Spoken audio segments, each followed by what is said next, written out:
Hello, oboes. Welcome back.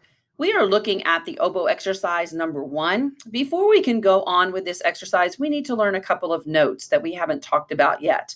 So take a look at the fingering charts over here. These are some fingerings for a high D and for a high E. So you may have remembered that we have been playing the low D and the low E.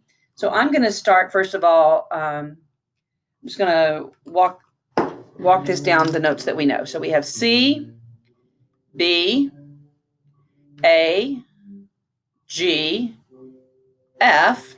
And you'll remember on the last video, we went from F to E.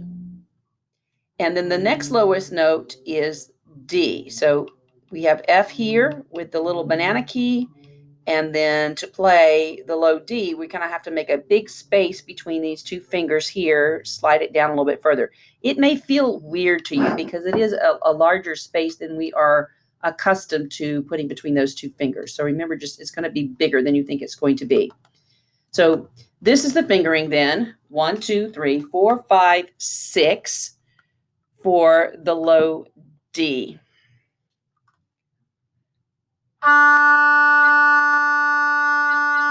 Go ahead and play that low D.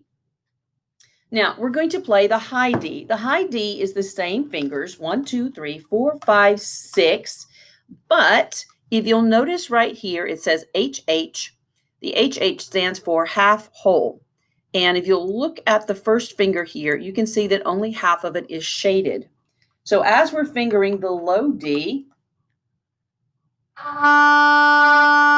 if you will slide down the first finger, so you're only covering half of that tiny hole right there, then it will pop up and play the high D. So I'm going to start with a low and then slide, and then it will be on the high D.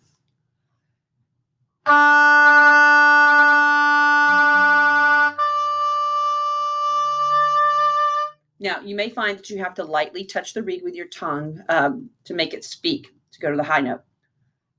All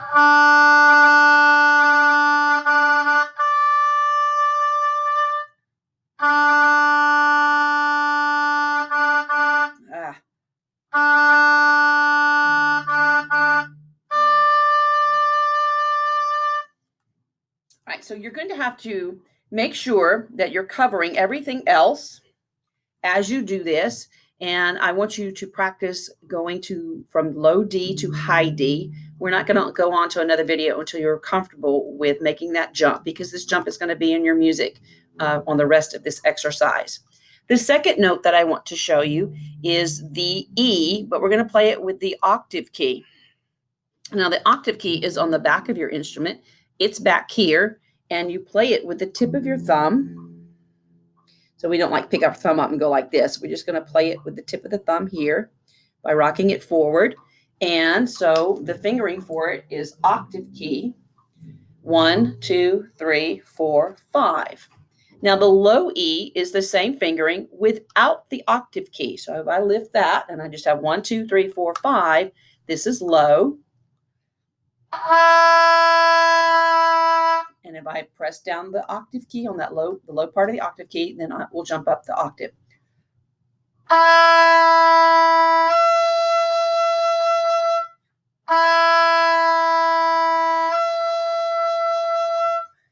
So D, we're going from low D to half whole D.